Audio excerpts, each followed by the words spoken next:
Bon bah salut tout le monde, aujourd'hui vous voyez changement de décor, hein. On est à l'espace automobile Matra pour changer un petit peu. Pour une vidéo, vous avez compris le sujet, hein, mais qui va se faire en deux parties un petit peu particulières. Vous l'avez vu, aujourd'hui je suis accompagné de Camille. Salut Camille. Bonjour. Voilà, de la chaîne Le Plaisantin. Et donc on va faire cette vidéo sur nos deux chaînes en fait, puisqu'aujourd'hui moi vous le savez ma cam c'est un peu tout ce qui est prototype, véhicule un petit peu hors du commun. Donc cette partie-là, ça va être chez moi. Et Camille, tu vas nous parler de quoi toi aujourd'hui? Eh bien moi je vais vous parler de la partie compétition de Matra, donc plutôt Formule 1 24 heures du Mans. Voilà, avec une petite interview du responsable du musée, bien sympathique. Donc voilà, il n'y a plus qu'à. Allez, suivez-nous.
Bon voilà, on se retrouve à l'intérieur en compagnie de Geoffrey. Tu es le responsable de la communication du musée, c'est ça? C'est ça, oui, tout à fait. Ok, donc je pense qu'on va compter sur toi pour nous raconter les plus belles anecdotes. Là aujourd'hui, on est au moment où je tourne, on est au mois de février, donc on est en pleine exposition sur les motos italiennes. Et à suivre, on aura quoi bien pour le mois de février? On aura une exposition sur Renault. Sur Renault? Donc on aura 20 véhicules qui iront de 1901 à 2019. D'accord. Et dans cette exposition, vous reverrez la Renault 3 que j'ai essayé sur ma chaîne, et puis également la Renault 5 de 1972 que vous avez aperçu quand j'ai fait l'essai de l'Alpine. Et bien sûr, il y en aura plein d'autres. Tu peux nous dire un petit peu ce qu'il y aura comme véhicule? Oui, bien sûr. Alors la plus ancienne, ça sera la Renault Type D. D'accord. Et la plus récente, ça sera la Mégane RS 4 Trophy R. D'accord. Et une Formule 1 aussi au passage? Oui, il y aura une petite Formule 1. Ouais. Voilà, donc d'autres véhicules sympathiques à voir, hein. Alors, puisqu'on parle de Renault, vous allez me suivre, on va aller voir, on va parler d'un modèle emblématique de la marque Renault, hein, et puis de Matra aussi, bien sûr, c'est le Renault Espace.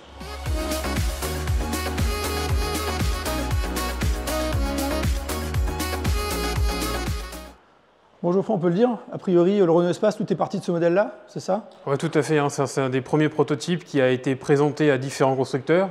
Donc tout d'abord Peugeot et Citroën, qui ont trouvé le projet sympathique, mais qui n'ont pas donné suite. Donc par conséquent, Matra s'est dirigé vers Renault. D'accord. Peugeot, j'ai eu deux sons de cloche, soit c'est parce qu'ils n'avaient pas les finances, soit parce qu'ils ne se les intéressaient pas. Tu sais à peu près laquelle est la meilleure version? C'est sans doute un mix des deux, parce que là, Matra a fait très fort avec ce modèle-là. Ouais. C'est-à-dire qu'en général, les constructeurs ils répondent à une demande d'automobile. Là, Matra a carrément créé un secteur dans l'automobile. Tout à fait. Donc il fallait être visionnaire pour accepter de prendre ça dans sa gamme.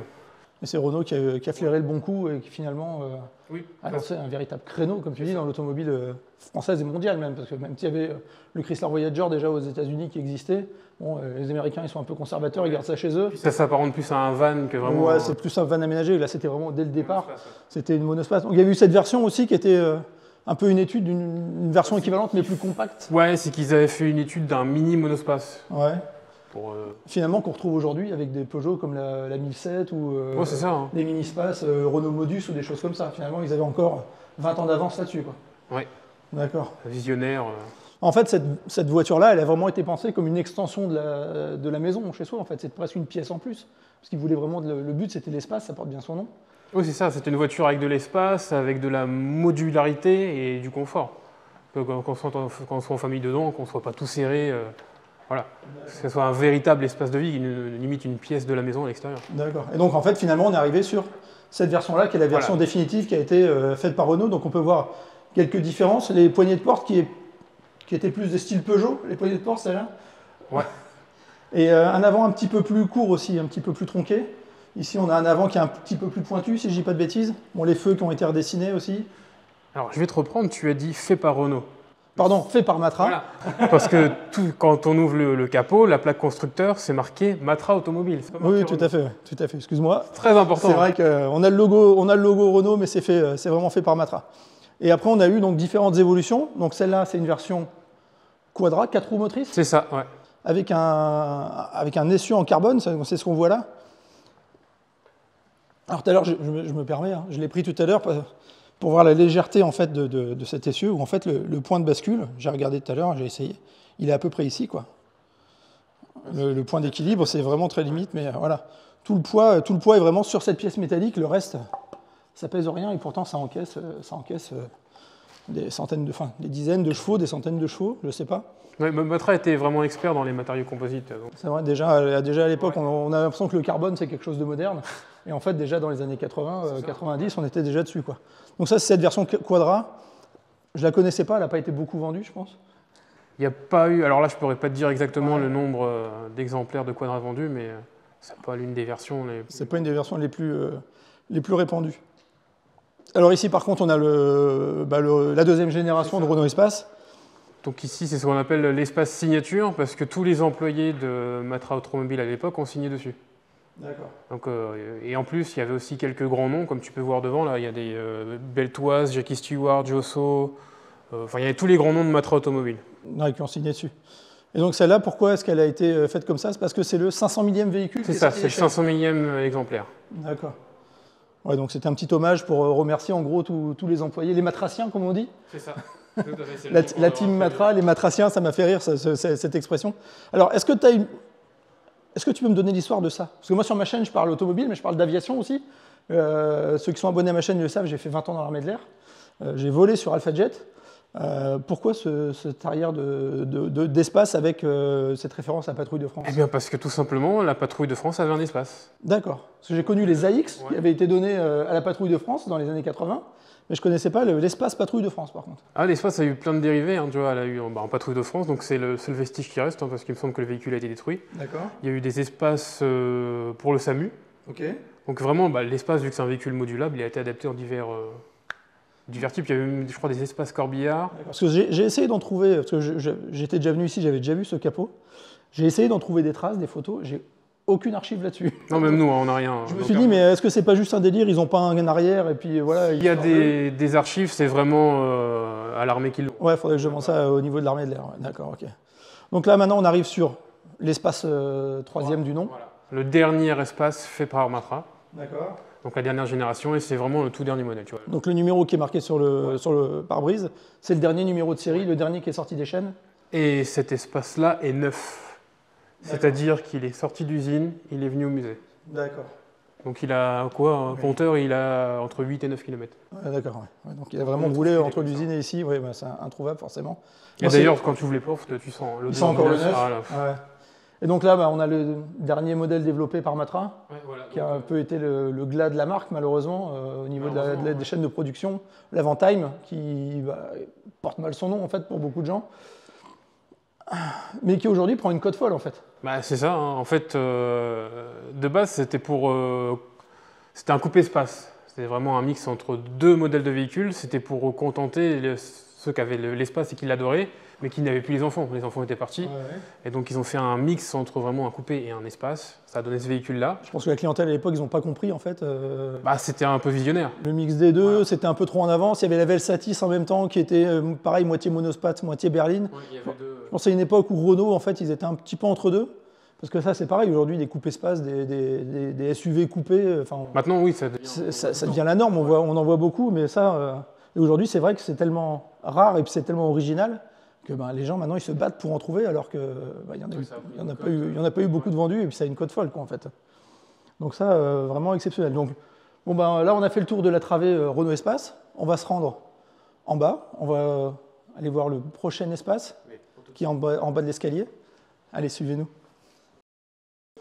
Là, on prend la suite logique. On se retrouve devant un Renault Espace qui est complètement original, en fait, qui est dessiné par l'école Sbarro, c'est ça? Exactement, ouais. Donc ça, c'était une étude de style à quelle occasion? Donc c'était servi pour présenter les pilotes à l'ouverture des 24 heures du Mans 1998. D'accord. Tu peux voir là sur le petit côté, il y a marqué 24 heures. Oui, 24-98, effectivement, ouais. Et Et elle a un petit nom, cette voiture aussi, j'ai vu. Elle s'appelle l'Espera. Espera Sbarro. Ouais. Et donc oui, c'est fait par l'école d'ingénieurs qui forme l'avenir entre guillemets de l'automobile. Genre de projet sympa à faire quand tu es à l'école. Bah, c'est une école qui chaque année fait un projet d'automobile. Ouais, j'ai vu qu'au départ, l'organisation des 24 heures du Mans avait demandé que Sbarro présente des prototypes à lui. Et Sbarro s'est dit, quitte à présenter des prototypes aux 24 heures du Mans, on va en faire un qui roule, quoi. Ah, c'est ça. C'est toujours mieux. Seule chose que je trouve dommage à l'intérieur, le moteur. Ouais, c'est un V6 Renault de 190 chevaux. Bon, c'est pas le Renault F1 dedans, on n'a pas le V10 à l'intérieur. Hein. Mais bon, ça reste quand même un truc super sympa à voir sur piste, ça doit être assez impressionnant. De se retrouver surtout avec la configuration intérieure en diamant, comme ça, avec les 5 sièges, et la conduite à droite. C'est ça, et donc c'est vraiment le seul espace qui est conçu comme ça. Vraiment unique, ça doit être... si un jour il repart sur la route, celui-là, j'aimerais bien le voir rouler. Mais bon, ça fait quelques années qu'il a pas... La dernière fois qu'il a pris la route, c'était en 2015, c'est ça? Ouais. Si je dis pas de bêtises. Bon, allez, on va continuer la visite. On va aller voir ces petits prototypes. Alors là, on est vraiment dans le côté urbain, on va dire, c'est ça? Urbain et surtout électrique. Et électrique, déjà encore une fois en avance. Ouais, Matra est en avance 60 ans. Donc, même celle-là, la Renault Zoom, elle était électrique aussi ou pas du tout? C'est une électrique aussi, la Zoom? D'accord. Donc elle était pensée vraiment pour résoudre les problèmes qu'on rencontre, les problèmes contemporains, tu vois, qu'on rencontre. Mobilité urbaine, comme on dit. C'est-à-dire le manque de place et la pollution. Tu vois, cette voiture résout les deux. Donc en termes de manque de place, elle a le train arrière qui se rétracte, donc ça réduit fortement l'empattement. Et tu as les portes qui s'ouvrent en élytre. Donc forcément, tu peux te garer dans tous les sens. On n'a pas de problème de place. J'ai lu même qu'elle était faite pour se garer, en gros, perpendiculairement à la route. Elle occupe à peine la largeur d'une place de stationnement. Quoi. Avec cette voiture, tu te gares comme tu veux, ça pose aucun souci. Ouais. Et donc là, en fait, c'est un modèle à peu près équivalent, mais qui était plus fait pour l'expérimentation, la compétition, celui-là. C'est ça, c'était un modèle de rallye pour montrer que les véhicules de rallye étaient aussi fiables, enfin entre guillemets, et puissants que les véhicules à essence. D'accord, et là, on était dans les années 90 déjà? C'est ça, ouais. 90. Donc à l'époque, il n'y avait pas grand-chose. Ils avaient fait un modèle de 106 électrique, je crois, dans les années 90. Renault, ils avaient fait une Renault 5 électrique, une Super 5 électrique. Mais là, on est vraiment dans l'esprit compétition. On reste dans l'esprit compétition Matra. La voiture peinte en bleu. Siège baquet, arceau, harnais 5 points. Là, on est bien, quoi. Ah oui, c'était vraiment pour montrer que l'électrique pouvait être aussi bien en compétition que de l'essence. Parce que Matra croyait en l'électrique. Pas pour remplacer l'essence, mais pour cohabiter. Pour certaines utilisations, comme là, une voiture, une citadine électrique, il n'y a pas de souci. Hein. Surtout de cette taille-là. Aujourd'hui, l'électrique chez Matra, malheureusement, ça se résume aux vélos électriques qui sont là, c'est ça? Ouais. Donc ça, c'est des vélos qui sont toujours produits actuellement? Qui sont toujours produits, oui, mais c'est plus par le groupe Lagardère directement. Maintenant, ça a été repris par le groupe Rebirth. D'accord, ok. Qui a repris plein de grandes marques de vélos, comme Solex, Gitane, Peugeot. Voilà. D'accord. Bon, là, on est quand même sur du très haut de gamme avec fourche en carbone. Oui, c'est vraiment un vélo de qualité. On est sur de la belle ouvrage, comme on dit. Bon, on va passer devant quelques véhicules, on ne va pas tous les faire non plus. Moi, il y en a une qui m'interpelle, c'est celle-là, forcément. Elle ne peut pas ne pas faire penser à la Miata, celle-là. C'est vraiment la même époque, le même esprit, roadster, 2 places, petit coupé léger, performant. C'était dans l'esprit que faisait Matra, hein, des coupés sportifs avec découvrables. Et malheureusement, ils n'ont pas déclenché, ils n'ont pas été plus loin dans ce projet parce qu'ils avaient peur de se prendre des procès par d'autres marques. Parce qu'il y a quand même beaucoup de ressemblances, comme tu l'as dit. Oui, tout à fait. Ouais. Donc dans le doute, ils ont préféré clôturer le projet. Et ce prototype-là, il est en plâtre. D'accord. Donc il n'est pas motorisé, c'est vraiment une maquette. C'est une pure maquette. Donc je ne le dirais pas comme ça, mais c'est vraiment... après, bien recouvert, une belle peinture, etc. C'est vraiment le système de prototypage qui était fait, taillé à la règle par les designers. Bon, on voit que de toute façon, il y a d'autres modèles que j'ai vus ici qui sont vraiment des modèles de développement où il y a un pseudo intérieur qui est coupé. C'est pour voir certaines... Il n'y a pas d'intérieur. Bon, là, on est plus dans les fin des années 90, on tombe sur du... C'est une période que j'aime pas, c'est ce qu'on appelle le biodesign. C'est vraiment les formes arrondies, on essaye de... Après, celle-ci, les formes arrondies, c'est normal. Ouais, celle-là, elle était faite pour l'efficience, c'est ça? C'était vraiment un programme de limite. En fait, c'était l'État qui avait missionné les grands constructeurs français de réaliser des projets qui consomment très peu. Matra était le seul à répondre. Ils ont pondu un prototype qui fait 3 litres au 100. D'accord. Même aujourd'hui. Ça fait penser à un modèle allemand, mais des années 20 ou 30, je ne sais plus, ce qui s'appelait la Schlorwagen, qui était une voiture en forme d'œuf, qui était vraiment faite pour avoir un minimum de rupture dans les lignes, qui était complètement arrondi et tout, et qui avait un CX vraiment le plus bas possible. Le vent glisse dessus, quoi. Ça rappelle aussi un peu le TGV japonais, je ne sais pas si tu vois, le Shinkansen. Ouais, le Shinkansen, tout à fait. Donc là, on va continuer là-dessus. Donc ça, alors ça paraît pas, on est toujours sur un Renault Espace. C'est ça, c'est l'Espace Club. Mais l'Espace Club, alors, qui fait forcément penser au Picasso, au prototype Xanae. Alors après, qui a copié sur qui, ça? Ouais, alors j'ai vu que l'histoire elle était un peu compliquée entre Berton, les gars qui ont travaillé, les designers qui après sont partis chez Citroën, qui ont peut-être ramené leurs idées. Bah etc., oui, etc. c'était une époque où les ingénieurs bougeaient beaucoup. Ouais, on m'a parlé d'une inspiration aussi du monospace Columbus qui avait été fait par Berton, qui était une espèce de monospace géant, enfin vraiment énorme, mais tout pareil dans les lignes arrondies. Donc là, en fait, c'était une version, c'était quoi, un coupé sport espace? Ouais. Un peu luxe, un truc comme ça, non? Parce qu'il n'y a que 4 places à l'intérieur, intérieur cuir. Tu vois. Ouais, j'ai vu, il y a une porte d'un côté, il y a une porte de ce côté-là et 2 de l'autre côté, c'est ça? En fait, ils n'ont pas mis de porte de ce côté-là parce que c'est du côté de la route. D'accord. Et donc si tu as des enfants à l'arrière. C'est pas du côté où ils doivent descendre. Voilà. Et donc ça évite que qu'ils ouvrent la porte quand tu conduis, tu vois. Donc il n'y a qu'une porte côté conducteur et 2 portes côté passager pour l'accompagnant et les enfants, etc. quoi. Mais c'est vrai qu'on est vraiment... on n'est plus du tout dans l'esprit Renault Espace. On ne retrouve rien qui corresponde au Renault Espace finalement là-dessus.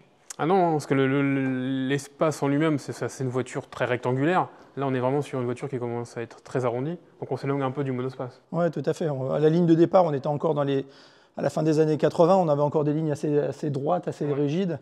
Là, dans les années 90, on arrive plus sur des modèles, comme je disais, le biodesign avec des arrondis, des lignes très fluides. Donc là, on change vraiment l'esprit. Bon, par contre, elle n'a jamais donné...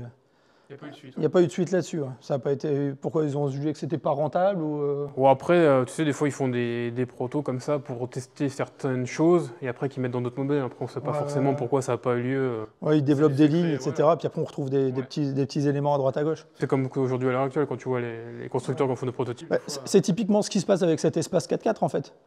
Parce qu'en fait, quand on connaît un petit peu Renault, quand on voit ça, on se dit bon, ils ont fait un Renault Espace baroudeur 4x4. Et finalement, cette couleur avec cette configuration 4x4, c'est ce qu'on trouve sur le Scénic RX4 qui est sorti finalement. Oui, exactement. Les idées ont été reprises par la suite, même si ça n'a pas sorti à cette époque-là. Parce que même la couleur, la configuration, les arches de roue, cette couleur verte qu'on retrouvait sur le RX4 qui est typique du 4x4, finalement, ouais, on a vraiment l'impression qu'ils ont reporté cette idée sur un modèle plus populaire peut-être que l'espace en baroudeur. C'était peut-être un peu contradictoire. Ouais. Ça, c'est à voir, après on n'était pas dans leur tête. Et enfin, le dernier modèle de Renault Espace, qu'on n'a jamais vu non plus, c'est celui-là. Et c'est normal qu'on ne l'ait jamais vu. C'est même mieux pour toutes les familles. Ouais, mais ça, c'est pour les pères de famille pressés. Ouais. C'est pour Camille qui se trouve derrière la caméra, qui filme là en ce moment. Hein, jeune père de famille avec des enfants en bas âge, mais qui a quand même la performance, et qui se retrouve avec un monospace. Il y a combien de chevaux là-dedans ?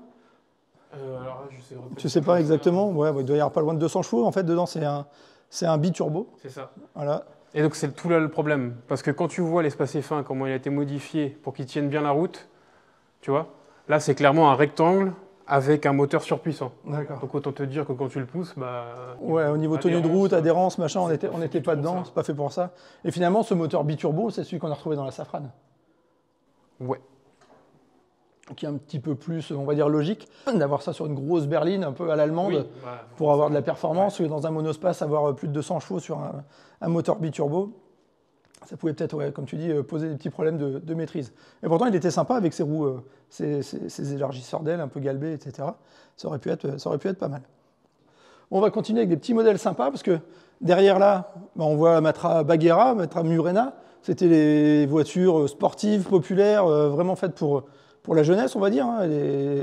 C'était un peu les GTI avant l'heure. Ouais, c'est un peu ça. Ouais.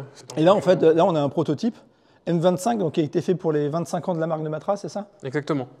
Qui était un petit coupé sportif. En fait, tu parlais tout à l'heure, dans la vidéo de Camille, de la Super 530, qui était la voiture des copains. Ça reprenait un peu cet esprit-là aussi, non ? Ouais, dans l'idée, ouais. Et ça aurait dû sortir en modèle de série. Sauf que Matra a jamais eu l'aval d'un autre constructeur pour le mettre en série. Ouais, parce que là, on a quand même un moteur de Renault 19 16S qui est à l'intérieur, 200 chevaux. Ouais. 700 kg sur la balance. Ça commence à faire un truc sympa. Le plus important, c'est la carrosserie qui fait 16 kg. 16 kg de carrosserie à peine. Ouais. Carbone Kevlar. Ouais. Donc là, on est aussi dans du démonstrateur technologique avec quoi, sandwich carbone Kevlar avec nid d'abeille aluminium, c'est ça? Et en gros, si tu veux, ils ont fait ce projet-là parce que les partenaires de Matra, à cette époque-là, vu que tu sais, il y a eu le choc pétrolier et tout ça, ils interdisaient à Matra de faire de la puissance. Donc, ils se sont dit, on ne peut pas faire de la puissance, donc on va faire de la vitesse. D'accord. Ouais, donc ils ont fait un peu comme disait Colin Chapman, light is right. Ouais. On fait léger, on met un petit moteur dedans, bon, 200 chevaux, ça commence déjà à être. Petit moteur, ouais. C'est aussi rapide qu'une Ferrari Testarossa. Hein. D'accord, ouais. C'est un petit 0 à 100 en 5 secondes et quelques, je crois. C'est ça. Et ça a même, tu vois, tu as une petite photo devant et ça a couru face à la patrouille de France. Ça a couru avec la patrouille de France. Donc ouais. on reste dans l'esprit de tout à l'heure. Effectivement, je crois qu'elle avait été présentée à Nîmes. Oh. Et c'était un peu la pépite, c'était un rassemblement Matra, je crois. Puis ils ont dit, tiens, on va sortir un modèle surprise le jour de la présentation. Et apparemment, ouais, ce que j'ai lu, c'est que la patrouille de France est passée à côté. Et dans le même esprit, en fait, on retrouve... Alors ce modèle-là, moi je le trouve encore plus fou, en fait, parce que, bon, celui-là, il fait presque sage. Le M25 fait presque sage. Il a une forme un peu ovoïde, classique. D'ailleurs, elle a servi de base, après chez Renault, pour le développement, d'après ce que j'ai compris, du prototype Laguna, et puis ensuite du Renault Spider. Oui, c'est vrai qu'il y a des ressemblances. Apparemment, ils auraient repris la base technique un peu pour s'inspirer de ça. Mais alors ça c'est un truc complètement fou. On dirait presque un karting, une voiture de dessin animé, quoi. Un karting c'est un peu ça, habillé, en fait. Hein. C'est une F1 avec un habitacle, quoi. Enfin, un habitacle fermé. Il y avait aussi des démonstrations technologiques, j'ai vu dedans. Et en fait, il y a une caméra à l'arrière qui remplace les rétroviseurs. C'est une caméra de recul. Ouais. À l'avant, apparemment, il y a un radar de détection d'obstacles. Ça. Et au milieu, tu as un petit téléphone. Et au milieu, un téléphone. Ce qui était révolutionnaire à l'époque. Ah oui, ouais. Là, on est dans les années 80. Et donc, cet aileron monstrueux sur le toit. C'est ça. Et on reste sur la même technologie que la M25, en fait, pareil, avec une structure composite, nid d'abeille. Oui, Matra a toujours travaillé avec des matériaux composites. Ils n'ont jamais fait de tôlerie en métal ou de choses comme ça? À part sur, je crois, certains modèles, quand c'est des reprises comme sur la Rancho. C'était une reprise de la Simca 1100. Simca 1100 recarrossée. Voilà. Mais sinon, quand c'est ses propres projets, c'était souvent que des matériaux composites. D'accord, on est vraiment sympa. Alors là, juste à côté, on a un modèle que beaucoup de gens connaissent, c'est la Matra Bagheera, sauf que celle-là, elle a une particularité, c'est le U8 devant, U8 parce que c'est un modèle en U, 8 cylindres. Il y a deux moteurs en fait, qui sont reliés ensemble. Ouais, j'ai vu que c'était un U, mais en fait c'est plus un V en fait à l'intérieur. Ah, tu verras, je ne sais pas si tu étais voir dans la salle des moteurs, tu vois vraiment le U qui se dessine. En fait, tu as deux moteurs comme ça qui sont reliés. Il est dans la salle des moteurs, le moteur. Bon, on ira le voir tout à l'heure alors. Et donc ce modèle-là, ça aurait dû être la version plus sportive de la Bagheera. Parce que ce qui a été reproché souvent aux coupés sportifs de Matra, c'est justement ce manque de puissance. Le manque de chevaux, souvent c'était un peu limité. On a la Murena 2 litres 2 derrière qui était vraiment le top au niveau puissance, mais on était à quoi, 140 chevaux. Sur un 2 litres 2, 140 chevaux, ça fait pas énorme. Sachant qu'après on a eu des GTI qui faisaient des 1 litre 9 qui faisaient la même puissance quasiment. Là avec le 8, on atteint les 160 et quelques chevaux, si je dis pas de bêtises. Par contre, ça consommait... c'était ça le souci. Et vu que tu tombes pile, là, pour le coup, tu es pile au premier choc pétrolier, alors faire une voiture qui consomme... Au moment du choc pétrolier, c'était mort dans le feu. Quand tu es un grand constructeur, que tu as les moyens, ok, mais là, quand tu es Matra... D'accord, ouais. Quand on n'a pas les épaules, malheureusement, on ne peut pas se lancer dans ce genre de projet sans avoir une solide assise financière derrière, quoi. Et puis forcément, après, derrière, il faut... Parce qu'il faut être sûr que les gens l'achètent, parce que... C'est joli dans le principe, sauf que celle-là, elle a une particularité, c'est qu'elle a été rallongée, en fait, pour mettre le moteur. Mais elle a été rallongée de 20 cm à l'arrière pour pouvoir caser le moteur, si je dis pas de bêtises. Elle est un petit peu plus haute aussi que la Bagheera d'origine. Ils ont été obligés d'adapter, parce que le moteur n'a rien à voir avec l'original. Elle a des plus gros pneus aussi, je crois. Et puis, je pense, avec le poids du moteur, elle doit avoir une suspension un peu renforcée aussi à l'arrière, forcément. Tout a dû être modifié sous la jupe. Bon, on garde toujours les 3 places caractéristiques à l'avant. On ne retrouvera plus d'ailleurs chez Matra. Oui, c'est que les 3 places, c'était pas forcément agréable. C'était agréable s'il y avait par exemple 2 parents et un enfant. Mais... Faut pas mettre 3 gringalés comme moi dans la voiture. Voilà. Ça va être tout de suite la personne du milieu ça va être souffre. Tout de suite compliqué. Parce qu'elle a le levier de vitesse dans les genoux, quoi. D'accord, ok. Ta femme est ta maîtresse. Ah, il ne faut pas le dire. Faut pas le dire. Bon, on va continuer vite fait sur deux petits modèles. P55, monospace urbain également. Là, on retombe un peu sur le même gimmick qu'on avait sur le prototype. Alors là, je vais vous en parler du prototype du Renault Scénic avec 7 vitres, coupées en 2 parties, qui descend dans une partie, enfin qui descend dans la porte, et qu'on retrouve aussi sur un prototype qu'on va voir sur la chaîne bientôt, si ce n'est pas déjà fait, parce que je ne sais pas dans quel ordre vont sortir les vidéos, qui est le Hobby Car Passport qui a été construit dans la région. Et y a un essai sur la chaîne. Alors, soit qui va arriver, soit qui sera déjà en ligne, je ne sais pas encore, comme je vous dis. Mais voilà, c'est un truc typique dans les années 90 de faire ces vitres coupées en deux. Bon, qu'on n'a jamais retrouvé parce que je pense qu'en série, ça doit être trop cher à produire et puis c'est pas forcément très pratique. Oui, puis ça n'a pas forcément une utilité. Ouais, ça permet peut-être de donner plus de lumière et puis de limiter après, parce qu'on ne peut pas descendre une grande vitre comme ça dans la porte. Donc, je pense que c'est plus un côté, peut-être un délire de designer, Ouais, souvent c'est ça. de se faire un petit truc comme ça, des choses qu'on ne retrouve pas forcément après sur les véhicules de série. Bon, malheureusement, ça c'est pareil, encore un véhicule qui a... Ça, c'était vraiment pour plancher sur la modularité entre guillemets du véhicule, tu vois. Ouais, parce qu'il a une particularité, celui-là, si je dis pas de bêtises, c'est qu'il a en fait 4 places, dos à dos. C'est ça. C'est ça. Donc là, après, oui, c'est particulier parce que pour les passages arrière, rouler dos à la route, ça peut peut-être rendre un petit peu malade, il faut avoir confiance. Je pense que si quelqu'un arrive vite derrière, on voit la mort arriver. Et en cas de choc, alors en cas de choc de face, je pense que tu es bien retenu, mais bon, ça doit être quand même un petit peu particulier de changer ses habitudes pour arriver à monter à l'arrière comme ça. Peut-être plus aussi réservé à des enfants qu'à des adultes, parce que tu dois avoir quand même moins de place au niveau du plancher. Ouais, et puis tu peux bouger, là-bas tu vois sur la maquette, en bois. D'accord. Tu peux bouger un peu l'intérieur. Ah, c'est la maquette qui va avec Ouais. ça, c'est ça? D'accord. Parce qu'ils faisaient des maquettes en bois avant de faire des...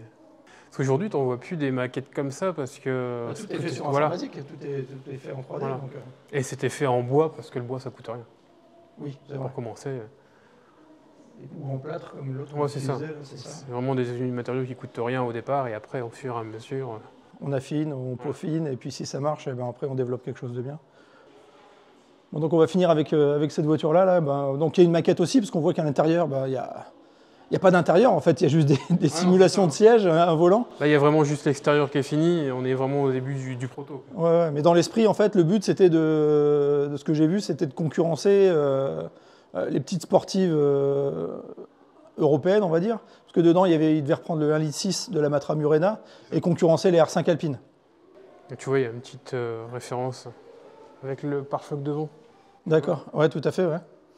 Et puis, on retombe dans l'esprit 205, ça fait un peu penser au style de la 205, de profil, avec l'arrière arrondi, l'avant plongeant comme ça. On est bien dans les années 80 aussi. Bon, voilà, je crois qu'on a fait le tour pour aujourd'hui. Donc, vous avez vu, on n'a pas pu parler de tout aujourd'hui parce qu'il y aurait tellement à dire. On pourrait parler de chaque prototype pendant une demi-heure si on voulait. La seule chose qui vous reste à faire, si vous voulez en savoir plus, c'est de venir ici, parce que, vous l'avez vu, on est bien accueillis. Le musée est sympa. Romorantin, c'est facilement accessible. Il y a un parking juste derrière pour se garer. Il n'y a aucun problème pour accéder ici. Il y a des modèles, on vient de le voir, qui sont vraiment uniques, que ce soit côté prototype ou côté sport automobile, comme vous pouvez le voir sur la vidéo de Camille, sur sa chaîne Le Plaisantin. Et puis je pense qu'on va se quitter là-dessus. Je te remercie beaucoup pour ton accueil. Je t'en prie, merci d'être venu. Et puis on reviendra à l'occasion pour des expositions temporaires. Donc n'oubliez pas, la prochaine exposition, ce sera sur l'histoire de Renault. Voilà, et là-dessus, écoutez, je vous laisse. On se retrouve bientôt. Ciao.